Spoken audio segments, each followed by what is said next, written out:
For decades, the World Cup third-place playoff has carried a reputation as the game nobody actually wants to play. Embattled, manager Thomas Tuchel was facing fierce media and fan backlash. He had just overseen a devastating semi-final loss to Argentina, and the English press was ruthlessly tearing apart his conservative defensive tactics. English response to the media scrutiny was immediate. Tuchel discarded his criticized defensive structure. In just the third minute, Declan Rice floated a corner kick into the box, finding Ezri Konsa, who glanced a header right into the net. By the 37th minute, Marcus Rashford was tearing through the French half unbothered, sliding a pass over for Bukayo Saka to tap in. And in first-half stoppage time, Saka found space on the edge of the box and buried a precise left-footed strike. On this first-half timeline, 4 distinct English goals cluster before the 45-minute mark, creating a 4-0 deficit. Zooming out to tournament history, a 4-goal gap is a statistical death sentence. No team has ever avoided defeat trailing by that margin, as the winning side subconsciously relaxes while the opponent faces the ultimate urgency of shame. Facing humiliation in his final match, Deschamps made a drastic tactical response at halftime, executing 4 simultaneous substitutions to overhaul his failing structure. The impact was instantaneous, securing his 22nd tournament goal. 6 minutes later, substitute Bradley Barcola slammed a shot into the near post, instantly dragging the scoreline to 4-2, reducing the deficit to a single goal at 4-3. Look who provided the pass. This graphic ranks total assists in a single World Cup.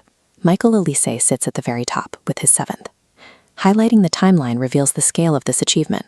Nobody has reached 7 assists in 60 years.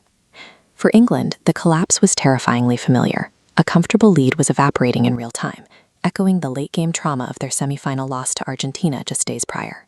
The panic only broke when right-back Jed Spence sprinted into the French penalty area and drew a foul, halting the blue wave. In the 87th minute, Bukayo Saka stepped up to the spot and calmly converted the penalty, pushing the English lead back to 5-3. That penalty secured Saka's hat-trick. He became the first English player to score 3 goals in a World Cup knockout match since Geoff Hurst. Tactical plans had largely dissolved. Individual brilliance was now completely dictated. Ousmane Dembele broke through the English lines and scored, dragging the margin back to a single goal at 5-4. The French momentum was only shattered in the 98th minute. Jude Bellingham took the ball, navigated through 3 exhausted French defenders, and scored a solo goal to seal the match at 6-4. It also gave Bellingham his 7th goal of the summer, making him England's highest scorer at any single major tournament. Teams don't trade 3 goals in the dying minutes. The sheer volume of late scoring showed both defensive structures had completely disintegrated. When the final whistle finally blew, the 6-4 result firmly etched itself into the history books as the highest-scoring World Cup knockout game since Austria beat Switzerland 7-5 in 1954. The chaos of the match left a trail of individual milestones. Olise finished with 7 assists, a new single tournament record. Bellingham's final strike made him England's highest scorer in a single major tournament, and by securing his hat-trick, Bukayo Saka joined rare company.